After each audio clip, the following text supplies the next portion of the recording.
Bismillahirrahmanirrahim. Assalamualaikum warahmatullahi wabarakatuh.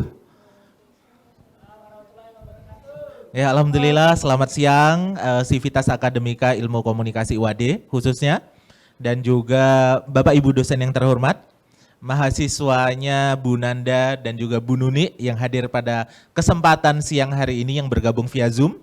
Dan tentunya Civitas Akademika yang hadir baik dari internal UAD maupun dari eksternal UAD. Kami ucapkan terima kasih sudah hadir pada kesempatan diseminasi karya dosen program studi ilmu komunikasi UAD ini. Pada tema yang pertama ini, insya Allah kami akan menyuguhkan satu buku yang cukup fenomenal dan terbaru yang masih fresh from the oven. Nah, salah satunya itu atau salah duanya sudah hadir di tengah-tengah kita. Kurang lebih buku ini diterbitkan pada tahun 2023 dan tentunya di sini mengandung banyak karya dan tentunya di sini mengandung banyak tulisan yang merupakan rangkuman kritis dan juga catatan kritis dari para dosen ilmu komunikasi UAD itu sendiri. Nah, teman-teman mahasiswa, apalagi yang saat ini sedang menulis skripsi, mungkin nantinya teman-teman bisa mengambil banyak hal dari buku ini dan dapat diaplikasikan dalam tulisan teman-teman semua. Kurang lebih buku ini berjudul Komunikasi dan Isu Global Kontemporer.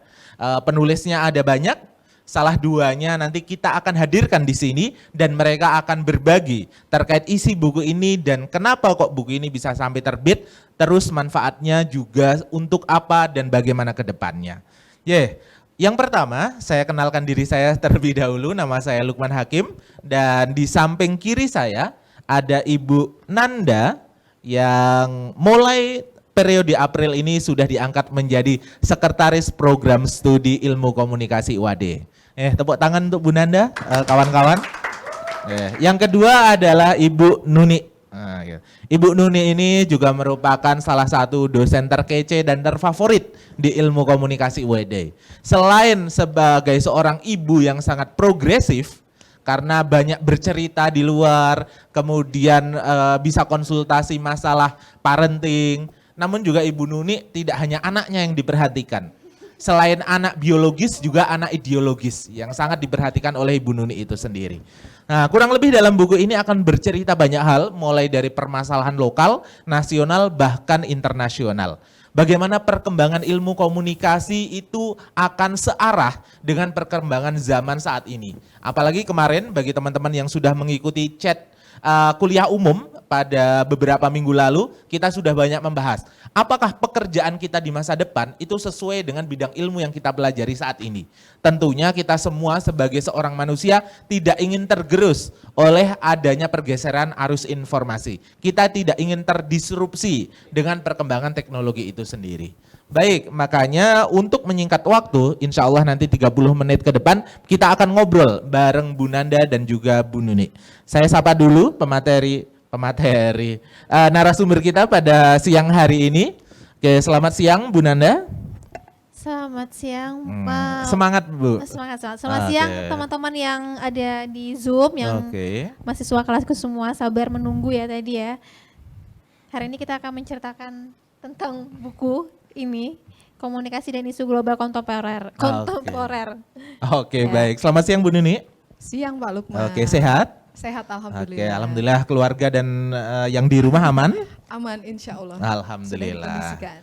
Di bulan penuh berkah ini insya Allah nanti pada sesi pertama, serial pertama ini kita akan mengulik buku terkait komunikasi dan isu global kontemporer. Sebetulnya di sana kalau seandainya teman-teman bisa lihat dan sudah dapat, itu kurang lebih ada sekitar 8 penulis, namun dikarenakan kesibukan masing-masing sehingga yang hadir pada kesempatan kali ini 2 orang yang merupakan editor dari buku tersebut. Yang pertama ini saya mungkin akan melempar pertanyaan dulu kepada siapa dulu ini narasumber kita siang hari ini. Kepada Bu Nuni dulu deh. Bu Nuni bisa tolong ceritakan dulu nggak Bu, Kira-kira asal muasal buku ini ditulis dan bisa berkomunikasi terhadap 8 penulis itu seperti apa? Oke, jadi gini Pak Lukman, kebetulan ternyata dosen-dosen, pekerjaan dosen itu kan tidak hanya mengajar ya, kita punya tridharma gitu ya, pendidikan, terus penelitian dan juga pengabdian. Nah salah satunya itu dari penelitian, di mana dosen itu at least kayak 1 tahun sekali itu ada melakukan sebuah penelitian. Nah kebetulan kami berdelapan dapat hibah dari LPPM UAD, begitu dapat hibah. Lalu kemudian kami serempak untuk bagaimana kalau hasil penelitian ini tidak hanya sebatas jadi laporan akhir, tapi ada bentuk nyatanya gitu ya. Akhirnya kita buatkan dalam sebuah buku, begitu. Itu asal mulanya kita kenapa berdelapan ini membuat buku ini. Oke, dan itu sudah mulai disusun dari tahun sebelumnya berarti? Iya, kebetulan ini dibuat dari tahun anggaran berapa ya? 2022. 2022 Ya. sampai masuk, oke. Terakhir kemarin laporannya 2023 awal, bulan Januari kemarin. Oke, nah Begitu. untuk Bu Nanda, ini kan juga mungkin beberapa mahasiswa kita saat ini, kemarin saya lihat beberapa dosen sudah mempublikasikan karya dengan mahasiswa. Nah, kira-kira dari pengalaman Bu Nanda dan Bu Nuni, nanti Bu Nanda bisa menjawab, untuk memasukkan tulisan kita ke publisher itu seperti apa? Ada syaratnya nggak Bu, kira-kira? Yang pertama syaratnya sebenarnya niat ya Mbak ya. Nah, kan kalau kita punya niat pasti kita akan bisa tuh ngerjain. Yang kedua kita punya bahan kajian kita. Kayak gitu. Sebenarnya dosen itu terbuka sih untuk kayak nulis bareng dengan mahasiswa. Itu terbuka banget gitu ya. Mahasiswa nanti kita bisa berbagi gitu, berbagi peran dalam sebuah tulisan penelitian kayak gitu. Nah, untuk bisa menjadi buku seperti ini prosesnya kalau dibilang susah apa enggak, itu ya susah-susah gampang ya, karena kita harus memastikan karena kalau kita mau bikin buku kayak gini otomatis kan ada kriterianya, misalkan berapa halaman yang akan diakui menjadi dikatakan sebagai buku seperti itu.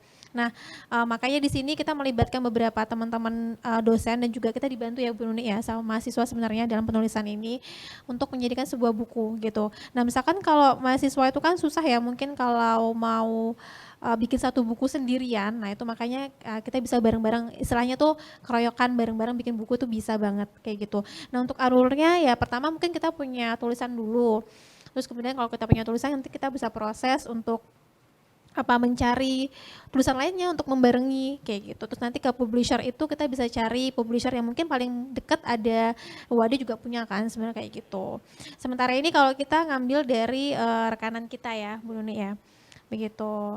Gitu sih sebenarnya enggak, kalau bilang susah-susah gampang ya, susahnya karena di prosesnya itu. Kalau di publisher itu kan kalau di penerbit itu sebenarnya tidak terlalu sulit ya, karena mereka yang udah handle, biasanya udah handle penerbitan. Cuman yang sulit itu ada proses dalam menulis ini yang susahnya gitu. Oke, ya baik. Tapi ini enggak menyurutkan buat teman-teman ya untuk mencoba untuk menulis itu bisa banget, jadi output mata kuliah juga sebenarnya bisa kayak gitu. Mungkin Bu Nuni mau nambahin. Iya, gimana Bu Nuni? Kira-kira ketika sudah memasukkan tulisan kita kepada salah satu publisher, di sana apakah ada revisi yang kemudian sangat menohok sehingga ada nih salah satu poin pertama kan tadi Bu Nanda bilang niat, kemudian menggugurkan niat kita gitu, ada nggak Bu? Gitu. Kemudian nggak jadilah, ternyata revisinya banyak sampai pada akhirnya kita nggak jadi nerbitin atau bagaimana gitu. Dari pengalaman ini atau karya yang lain? Mungkin kita kemarin ini ya perlu cari benang merahnya aja begitu untuk terkait dengan judul juga. Kebetulan kan memang kemarin kita punya sub bahasan yang berbeda-beda di sini. Dalam buku ini kan karena judulnya isu global gitu ya. Jadi gimana sih tentang isu-isu yang sedang berkembang di bidang komunikasi. Jadi kita coba cari benang merah yang akhirnya menyatukan kita di sini begitu, yang akhirnya terbitlah buku ini. Oke, baik. Kalau boleh tahu nih Bu, sebelum nanti kita masuk kepada isi dari buku tersebut, buku komunikasi dan isu global kontemporer itu sudah karya keberapa dari Bu Nuni sendiri? Kalau untuk buku, saya pribadi ini buku pertama saya. Oke, dengan rekan-rekan Wade? Dengan rekan-rekan Wade. Kalau yang dari luar? Sebelumnya ada dengan beberapa dosen lain. Kebetulan ketika pas pandemi COVID kemarin kami juga menelurkan buku terkait dengan penanganan, kasus juga dalam bidang komunikasi di bidang penanganan COVID waktu itu bersama teman-teman dari Japelidi. Oke, siap. Oke, kalau Bu Nanda karyanya sudah berapa banyak ini Bu? Mungkin Enggak selain sih. buku atau apa boleh nih Bu? Kalau penelitian ya Bu Nuni ya, kita sih kalau penelitian alhamdulillah udah ada banyak lah ya, bisa dikatakan banyak karena rutin. Kalau buku ini kan karena luarannya nggak wajib ya kalau untuk dosen. Nah kalau aku sendiri, ini buku yang kedua, yang pertama aku nulis juga tentang seri perempuan dan media, bekerja sama dengan kampus di Aceh, Siah Kuala. Terus yang kedua ini buku bareng-bareng sama teman-teman gitu sih. Jadi 2 buku. Tapi di dalam bukunya ini sama-sama membahas, aku juga membahas mengenai gender, media dan gender gitu. Oke, baik. Gitu. Ya, begitulah paparan dari Bu Nanda dan Bu Nuni. Jadi teman-teman yang ikut kelas penulisan proposal khususnya bersama 2 dosen kece tadi, insya Allah tidak akan nyesel ya. Karena mereka sudah membuktikan bahwa mereka punya karya gitu. Sekarang kita akan masuk kepada bukunya. Nanti kita akan kenalan. Kira-kira Bu Nanda dan Bu Nuni ini masing-masing menulis terkait apa sih? Siapa partnernya? Kemudian kenapa kok mereka mengangkat isu tersebut? Dan sedikit bocoran terkait hasilnya itu seperti apa? Gitu. Nah mungkin nanti bisa diawali dulu dari Bu Nuni terkait apa yang ditulis dalam buku tersebut.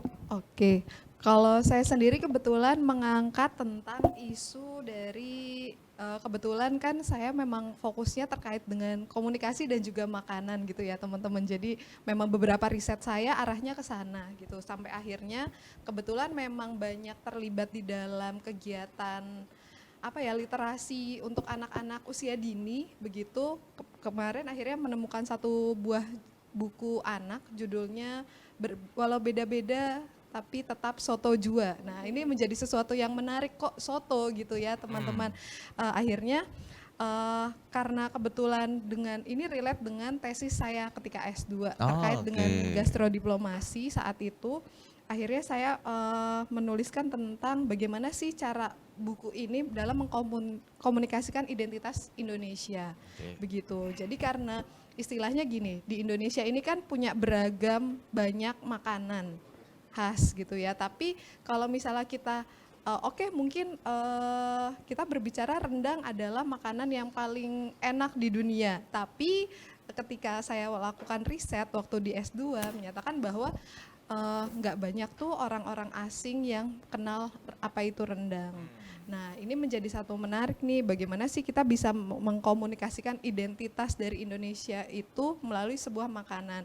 Nah kita lihat ternyata soto ini punya ada soto Banjar, ya soto Betawi, soto Madura, soto Lamongan gitu teman-teman. Maaf ya lagi puasa kita berbicara makanan. Nah, nanti di-share sama operator gambarnya itu. Ya, itu yang akhirnya saya akan melihat bagaimana sih dari buku ini dalam mengkomunikasikan tentang identitas tadi. Karena di buku itu ternyata ada keragaman tentang penggunaan di sini tuh ada karakter dari Banjar, Bandung, terus Padang begitu dan ada karakteristiknya masing-masing sehingga walaupun kita punya keragaman budaya, kita dipersatukan dengan yang namanya makanan soto. Begitu Pak Lukman. Oke, baik. Dan itu dari bukunya siapa tadi Ibu? Dari bukunya Irfan Amali. Oke. Seperti namanya Pak Thoyib ya. Ah iya sama gitu. Pak Thoyib Amali ya. Kebetulan memang beliau ini salah satu penulis yang dapat reward dari Irfan Amali ini penerima penghargaan dari Kick Andy Heroes gitu dan dia memang banyak menerbitkan tentang buku anak terkait dengan identitas nasional begitu. Oke, bagus. Siap. Kalau dari Bu Nuni sendiri sudah berapa soto yang Ibu coba Bu? Ya, karena buku itu akhirnya saya jadi sama anak saya yang kecil, jadi kita penasaran. Yang belum itu adalah soto Padang Pak Lukman, Banjar udah gitu. Terus soto Madura dalam bentuk mie, tidak ya, maksudnya itu juga belum sih ya, gitu. Soto Lamongan mungkin. Soto, sambil bayangke dulu Bu, itu ya. Iya, maaf ya, bukan masih lama gitu. Baik, gitu. itu tadi terkait soto, apalagi Indonesia kalau kita berbicara gastrodiplomasi. Nah, nanti Bu Nuni mungkin di kelasnya masing-masing sudah sering menyampaikan beberapa hal tersebut. Indonesia itu sangat kaya ya, tidak hanya dari culture, namun juga dari makanan itu sangat beragam sekali. Sehingga dari sana kita bisa tahu, wah dengan kekhasan ini, Nah, seharusnya Indonesia itu bisa berkembang dan lebih baik.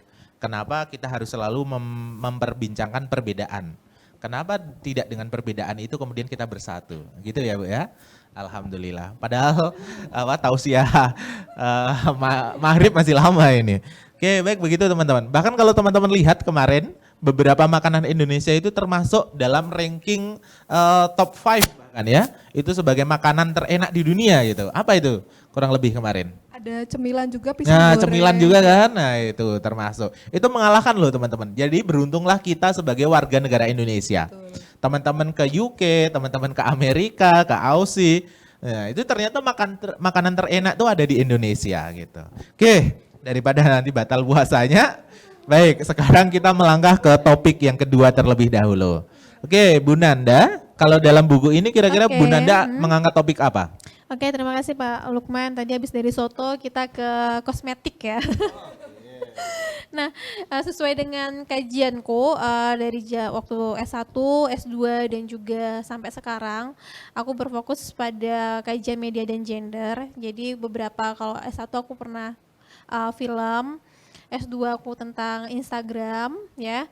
Sekarang aku juga kembali lagi ke Instagram. Nah, kalau yang di dalam buku ini aku spesial membahas kalau cewek-cewek pada tahu ya, Dear Me Beauty. Jadi aku melihat bahwa Dear Me Beauty ini melakukan sebuah kampanye kecantikan yang berbeda dengan brand-brand lokal lainnya gitu. Jadi kalau brand-brand lokal lainnya itu mungkin kalau ini kita berbicara produk kosmetik ya di Indonesia, kalau biasanya mengiklankan produknya ya udah kayak orang menggunakan produk kayak gitu aja.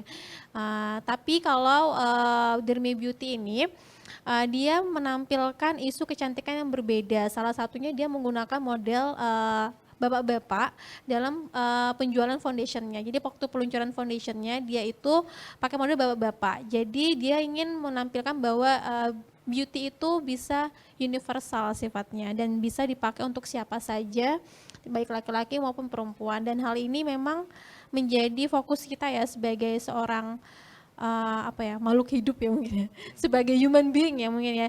Jadi kita bisa melihat bahwa ada di situ isu inklusivitas di situ ya. Jadi standarisasi kecantikan itu tidak hanya melulu milik perempuan gitu. Jadi milik juga semua orang, baik laki-laki dan perempuan, karena kalau dalam penelitianku ya, aku melihat bahwa Dear Me Beauty itu membangun inklusivitas tadi itu melalui hashtag-hashtagnya kayak beauty has no gender gitu ya, terus diversity, terus apalagi banyak ya itu.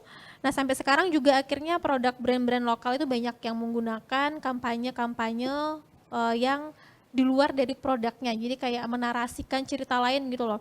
Salah satunya sebenarnya nggak hanya Dear Me sih, ada beberapa yang lain aja juga seperti ini brand BLP itu juga pernah mahasiswaku yang aku bimbing meneliti itu juga melakukan kampanye mengenai kecantikan yang berbeda kayak gitu. Nah, beberapa produk-produk lokal lainnya sekarang udah seperti itu teman-teman. Jadi meskipun ya ujung-ujungnya mereka ini bentuknya adalah promosi gitu, tapi promosinya ini berbentuk yang mengajak orang itu buat membeli dengan cara yang lain gitu.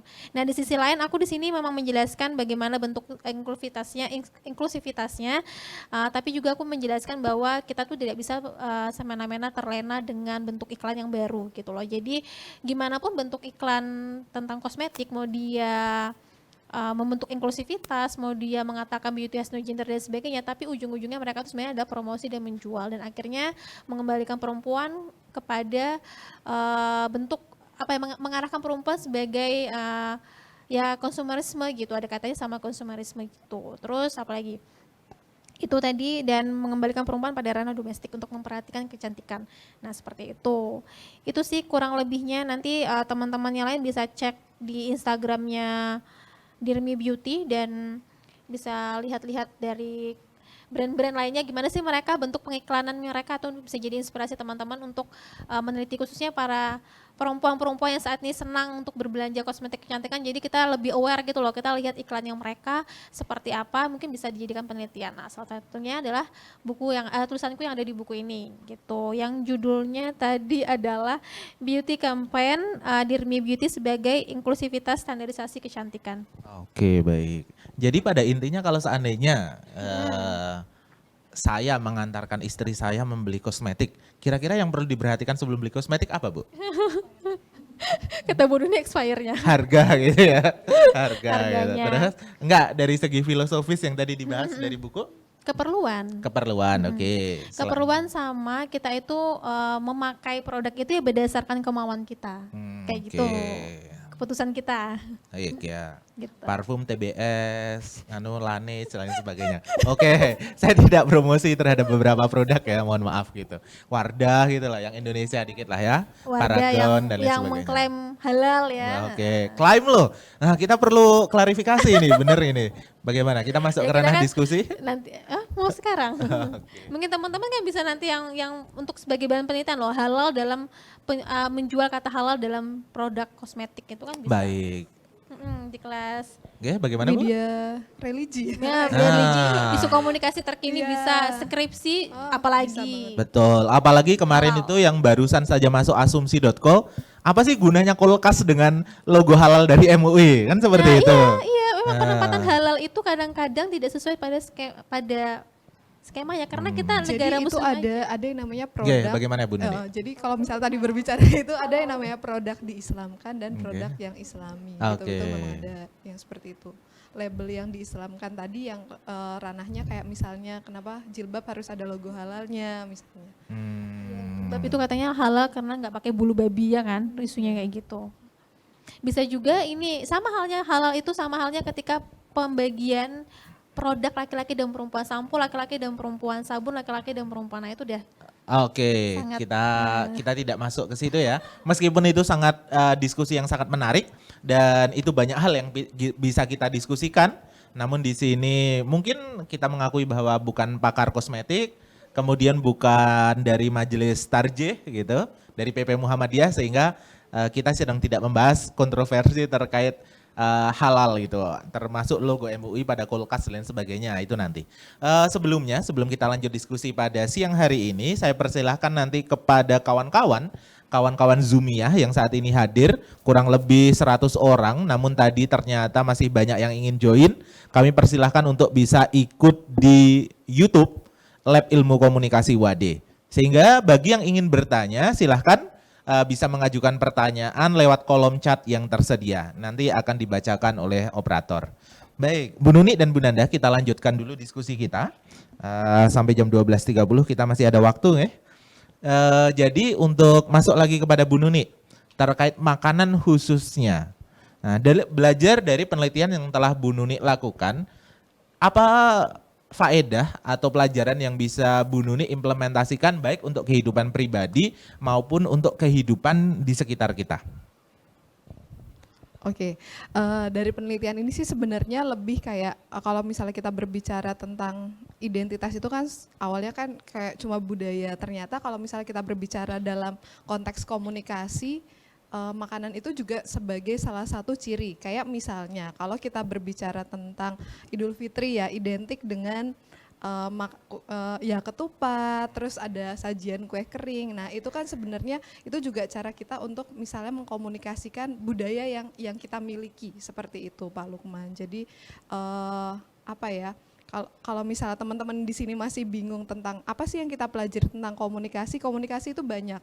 Kayak tadi Bu Nanda misalnya dari produk make up kita juga bisa mengkomunikasikan jati diri kita sendiri. Nah itu sih mungkin yang bisa saya tarik begitu Pak Lukman. Baik. Jadi mungkin kalau seandainya pelajaran yang bisa kita petik salah satunya, Bu Nuni ini teman-teman kalau seandainya teman-teman belum tahu, dulu kurang lebih hampir 2 tahun ya Bu tinggal di Thailand.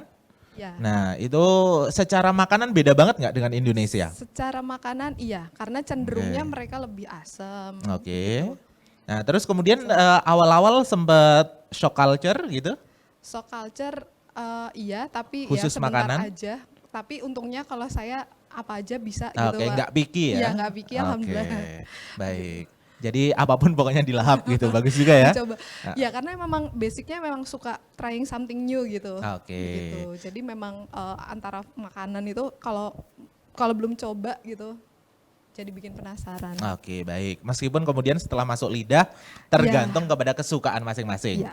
Apakah akan repeat order kalau bahasa kita sebagai produsen atau ya sudah cukup sekali yang penting tahu gitu. Iya, betul. Oke. Nah, mungkin beruntung karena memang Thailand itu masih satu rumpun ya dengan kita. Berbeda mungkin nanti teman-teman ketika sudah di Eropa, Amerika atau beberapa negara yang di situ kita bahkan tidak menemukan nasi, daging mahal, yang berlogo halal itu lebih mahal daripada yang enggak, gitu kan? Biasanya sehingga kalau masuk ke toko daging itu kan ya udahlah tergantung dari niat masing-masing. Apakah harus ada logo halalnya atau tidak?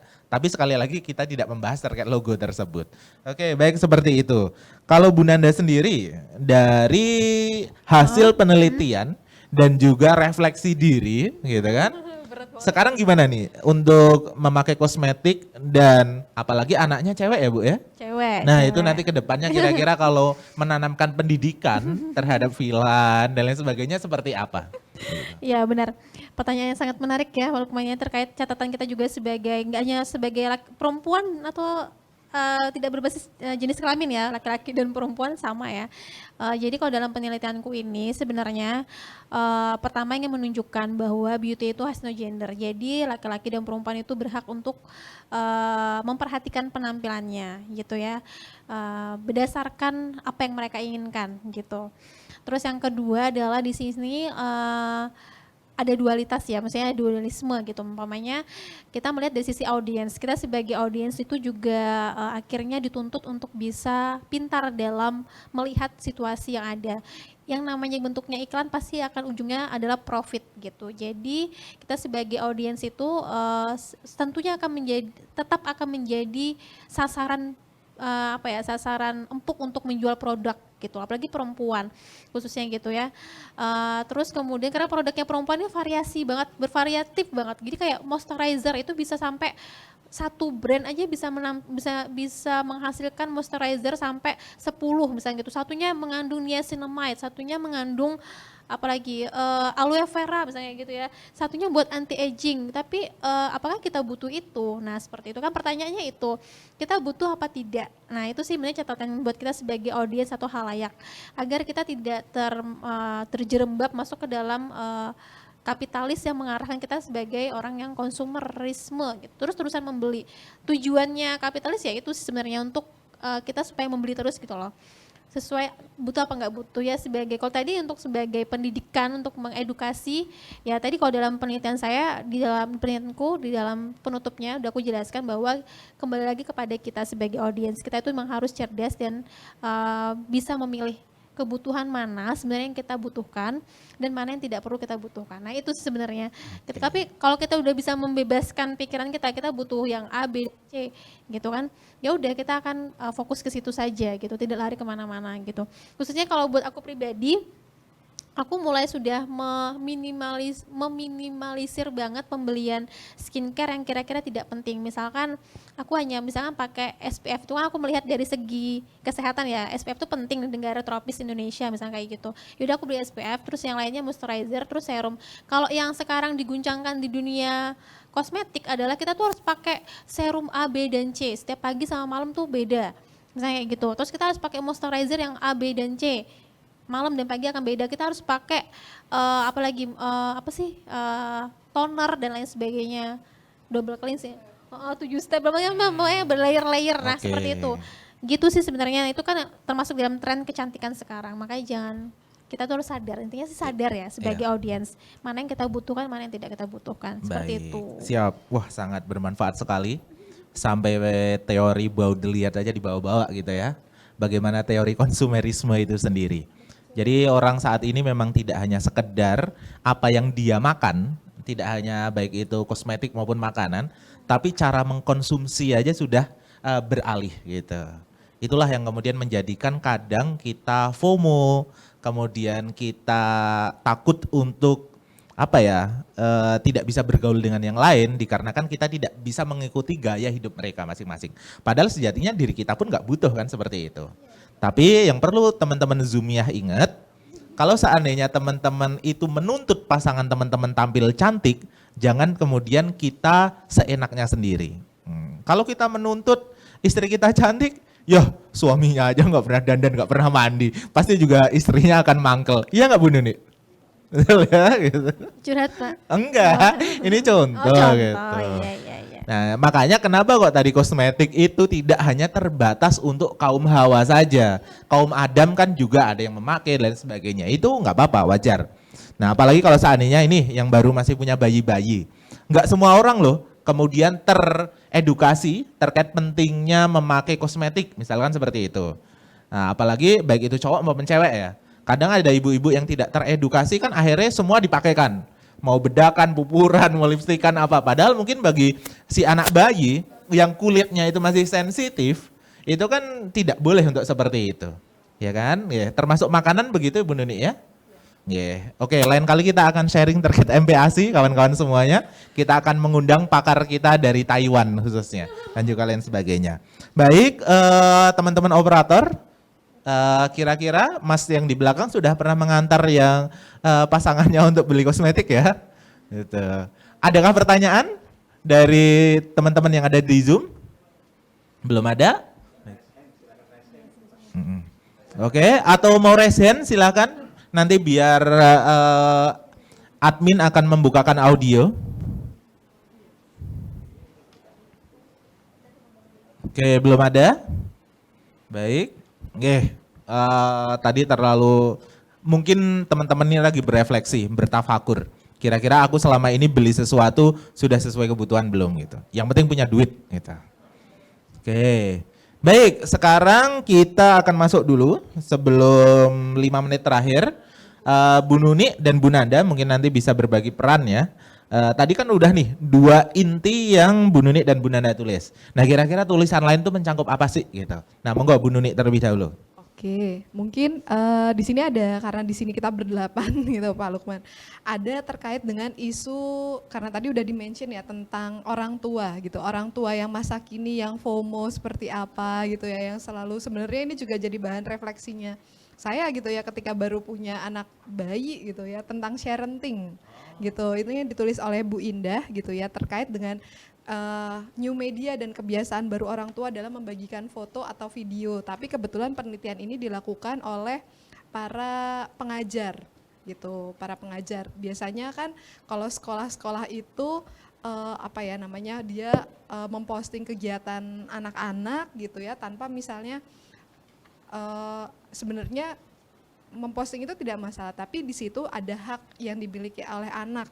Nah, salah satunya apakah dia perlu izin dan segala macamnya. Karena kenapa sih itu menjadi sesuatu yang bahaya? Karena gini, ada incaran pedofilia. Nah, itu ketika misalnya ada posting yang berlebihan yang dilakukan oleh pihak sekolah misalnya, seperti itu, ada ancaman yang seperti itu. Itu yang dilakukan, penelitian yang dilakukan oleh Bu Indah. Lalu berikutnya ada penelitiannya, Bu Nanda bisa cerita penelitiannya. Penelitian berikutnya dari Bu Iva tentang strategi dari marketing PR di Teras Malioboro dalam mengkomunikasikan jadi di sini Bu Iva ini penelitiannya tentang dalam membangun wajah baru Teras Malioboro, begitu pokoknya tentang MPR ya. Nyambung aja langsung. Nah. Gimana? Ya? Oh ya, boleh. Nah kalau yang tadi menyambung tadi punyanya Bu Iva itu terkait dengan ini juga, bagaimana sih sebenarnya kemudian Teras Malioboro itu melakukan strategi marketingnya. Itu kan karena kan tadi kita tahu ya sekarang Malioboro itu kawasannya sekarang udah bersih ya. Terus kemudian dia pindah ke Teras Malioboro, nah itulah kemudian menjadikan penelitiannya Bu Iva dan juga Pak Toib ya. Itu melihat bagaimana strategi hal-hal yang mereka lakukan terkait agar si Teras Malioboro ini bisa dimanfaatkan oleh pengunjung begitu, biar pengunjung pada mau ke situ kan awal-awal pandemi itu Teras Malioboro itu kan ada ya tahun berapa ya, mungkin bisa dikoreksi tahunnya, kemudian itu kan sepi. Nah itulah yang menjadikan penelitiannya Bu Iva yang dan dengan Pak Toib melihat bagaimana kemudian di situ strategi marketingnya PR-nya Teras Malioboro dalam menarik pengunjung begitu. Terus ada tulisan siapa lagi? Oke, yang tulisan belum tersebut? berikutnya dari Bu Eka Anissa Sari, judulnya Hajat Demokrasi 2024, Optimalisasi Informasi dan Literasi Media KPU Bantul. Jadi mungkin ringkasannya di sini karena kita mau menjelang tahun pemilu ya Pak Lukman ya, di 2024 itu sebenarnya peran dari literasi media itu sebagai sarana untuk optimalisasi pencegahan hoax dan juga kunci keberhasilan dalam menyampaikan program yang dilakukan oleh KPU serta ini ya untuk keberhasilan dari pemilu di Kabupaten Bantul, itu yang dilakukan oleh Bu Eka penelitiannya. Oke.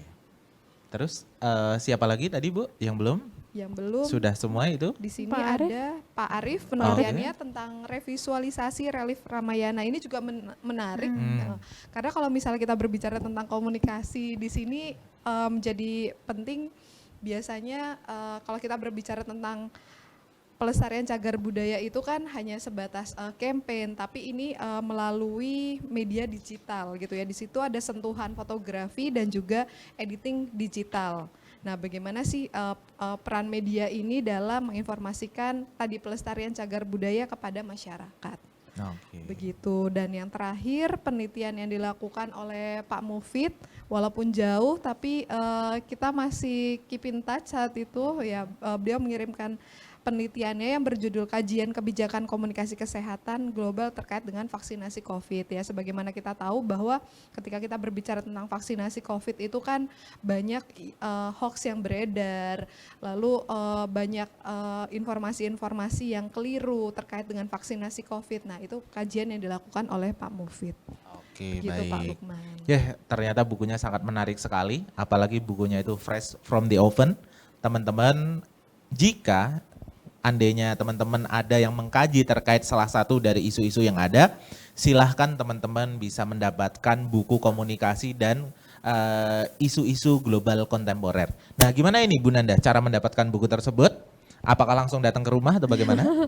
Itu bisa ngunjungin di toko Oren juga ada ya, kalau nggak salah toko Oren tuh ada, sama penerbitnya yaitu Samudra Biru, ada webnya, itu bisa di situ, lihat di situ. Ada harganya, terus cara pengirimannya gimana tuh semuanya lengkap di Samudra Biru dan juga di toko Oren gitu.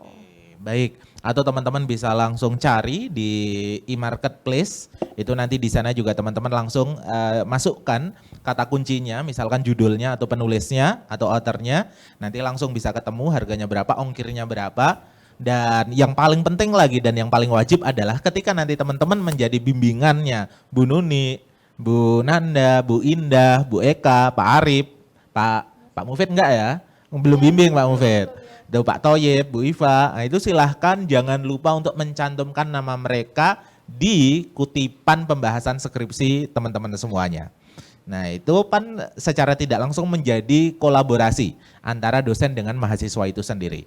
Atau ada berbagai kritik, ada berbagai hal yang mungkin itu menjadi kekurangan, dan mungkin datanya karena ada limitasi penelitian sehingga teman-teman ingin memperluas lagi jangkauannya, skupnya, silahkan teman-teman bisa mengelaborasi kembali. Paling tidak dari buku ini kemudian saya menemukan ide loh Pak, saya kemudian menemukan loh Pak, oh setelah 1 semester kelas penulisan proposal ternyata nggak nemu-nemu ide, setelah baca buku mereka ternyata saya nemu. Nah itu juga mungkin sesuatu yang nggak terduga, min haitsu la yahtasib begitu. Baik, adakah pertanyaan teman-teman di Zoom? Baik. Mau nambahin teman-teman, kalau misalkan ada yang penasaran dengan bukunya, nanti bisa datang ke kita. Kalau mau minjem bukunya dulu, silakan. Kalau mau baca-baca gitu loh Pak, itu silakan. Mau diskusi dan lain-lain boleh gitu. Baik, dengan syarat bukunya harus kembali. Kembali ya benar, aku catat yang minjem. Oke, kayak pustakawan aja ya Bu Nanda ini. Oke baik, karena waktu juga sudah menunjukkan jam 12.37, ya sudah 30 menit berlalu, saya minta dulu closing statement dari Bu Nuni dan juga Bu Nanda. Baik itu dari tulisan yang Bu Nuni dan Bu Nanda tulis, ataupun dari serangkaian kumpulan tulisan tadi yang ada dalam buku tersebut. Monggo. Oke, mungkin kalau dari saya, kita berbicara tentang komunikasi, banyak hal yang dalam penelitian ya, banyak hal yang bisa kita lakukan di bidang komunikasi. Lakukan yang teman-teman suka gitu ya. Saya selalu bilang sama teman-teman di kelas penulisan proposal, saya nggak punya ide gitu. untuk meneliti apa. Mesti saran saya lakukan sesuatu yang teman-teman sukai. Misalnya ketika teman-teman suka terkait dengan isu-isu tadi, kalau saya sendiri tentang makanan gitu ya, dan juga komunikasi, go on dengan itu. Begitu. Itu aja sih dari saya Pak Lukman. Oke, mulai dari yang kamu suka. Iya. Oke, clue terbaik. Oke, Bu Nanda. Kalau dari aku, teman-teman harus kritis untuk melihat, untuk menanggapi, merespon situasi yang ada di sekitar kita. Fenomena-fenomena terbaru itu akan bisa menjadi bahan kajian teman-teman. Terus kemudian baik itu mau permasalahan apapun, permasalahan isu sosial, politik dan segala macamnya itu bisa. Dan terkait dengan tulisanku, statement terakhirnya jadilah kita itu audiens yang paham atas kebutuhan kita. Itu aja sih. Oke, baik. Terima kasih. Sungguh sangat menarik terhadap dua tema yang kita angkat pada siang hari ini. Kalau Bu Nuni tadi mulai dari apa yang kalian suka. Kalau saya tambahkan dikit, mulai dari apa yang kalian suka dan tidak suka. Terkadang kan kita mencari sesuatu ketidaksukaan itu cepat. Sehingga untuk menemukan alasan kenapa aku tidak suka dia itu banyak gitu lah. Nah, maka dari itu kadang kita kemudian bisa ketika menggali kita akan tahu. Aku tidak suka sama si B, alasannya 1, 2, 3, 4, 5. Nah itu kan akan menjadi satu tulisan tersendiri teman-teman. Dengan berbagai data yang valid tentunya. Baik, sebelum kita tutup ada satu orang penanya dan itu sudah ditulis di chat Zoom. Silahkan bisa kita baca bareng-bareng ya. Atau mungkin dari operator.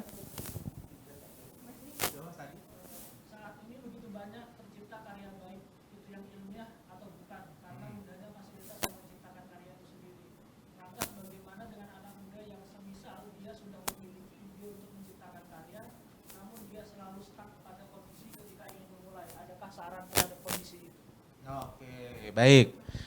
Di era digital ini tentunya untuk menciptakan, meng-create suatu karya itu lebih mudah ya teman-teman. Nah, terus kemudian ketika saya punya ide, saya punya gagasan, tapi kemudian saya stuck. Nah, begitu ya tadi Mas Adi. Kira-kira solusi terbaiknya, saran terbaiknya itu seperti apa Bu? Kalau kita stuck terhadap sesuatu hal ketika kita meneliti dan segala macamnya, membuat karya lah ya, itu hal yang sangat-sangat biasa. Nah biasanya stuck itu dipengaruhi oleh satu, kita memang kurang diskusi misalnya seperti itu, sama bahan kajian kita terlalu sempit, umpamanya seperti itu. Jadi memperoleh datanya mungkin susah dan segala macamnya. Gitu. Nah, makanya tadi dikatakan oleh Bu Nuni juga, kita mulai dari apa yang kita suka tadi itu. Nah, ketika kita memulai dari apa yang kita suka dan kita bisa merespon itu dengan baik ya, bisa merespon itu dengan kritis juga, kita akan mudah untuk mendapatkan misalkan datanya, misalnya seperti itu. Nah, kalau misalkan yang paling mudah dilakukan dalam ketika kita stuck dalam penelitian atau pemikiran kita gitu ya, nggak bisa berkembang, kita harus melakukan diskusi. Nah makanya itulah gunanya ada satu, kalau misalnya skripsi ada gunanya pembimbing, kedua ada gunanya teman sejawat, atau misalkan boleh dari luar WAD, boleh dari teman-teman WAD, itu penting. Ada diskusi itu adalah hal yang penting dalam sebuah pembuatan karya. Itu mau karya buku, mau karya film, mau karya musik, itu semua ada sesi namanya diskusi dan juga ada namanya brainstorming kayak gitu. Itu sih kalau dari aku. Oke, Bu Nuni sama ya. Oke, pokoknya kalau stuck berarti kurang dolan, kurang ngopi, kurang nyoto gitu. Mungkin bisa jadi seperti itu. Oke, begitu teman-teman, sebagai kata Bu Nanda, namanya stuck pikiran terus kemudian rasa males itu biasa. Ketika teman-teman overthinking, mau ketemu dosennya takut dimarahi karena penelitiannya nggak bagus, temuannya kurang lengkap, jangan takut, jangan overthinking. Justru malah dengan adanya diskusi itu akan semakin mengkayakan ide-ide kita. Bisa jadi dengan adanya kritik, bisa jadi dengan adanya solusi, masukan, itu akan membangun diri kita untuk menjadi lebih baik lagi ke depannya. Baik, terima kasih yang hadir pada siang hari ini. Teman-teman Zoomiah yang tadi kurang lebih saya lihat di Zoom dan di YouTube, itu hampir 300 orang. Kalau saya tidak salah, kalau salah mohon dimaafkan. Kemudian terima kasih juga dosen-dosen yang telah hadir, telah mengikuti. Jangan lupa teman-teman mahasiswa, untuk selalu update, ikuti terus media sosial Ilkom UAD dan juga YouTube Lab Ilmu Komunikasi, karena di sana akan menghadirkan banyak hal-hal positif dan menarik tentunya, baik untuk teman-teman maupun untuk kita semua. Terima kasih, sampai ketemu lagi di serial diskusi selanjutnya, yakni pada hari Kamis besok kita akan membahas terkait komunikasi forensik. Dan insya Allah hari Sabtu kita akan membahas terkait Islam dan komunikasi. Masya Allah, ditutup dengan Islam dan komunikasi. Siapa yang akan berbicara? Siapa narasumbernya? Kita tunggu pada hari yang akan datang. Terima kasih teman-teman, sampai ketemu lagi. Mohon maaf, saya Lukman selaku moderator siang hari ini mengucapkan terima kasih banyak atas kehadirannya. Terima kasih Bu Nuni, terima kasih Bu Nanda. Ditunggu traktiran sotonya. Sampai ketemu lagi minggu depan, sampai ketemu lagi Kamis dan Sabtu depan. Terima kasih. Wassalamualaikum warahmatullahi wabarakatuh.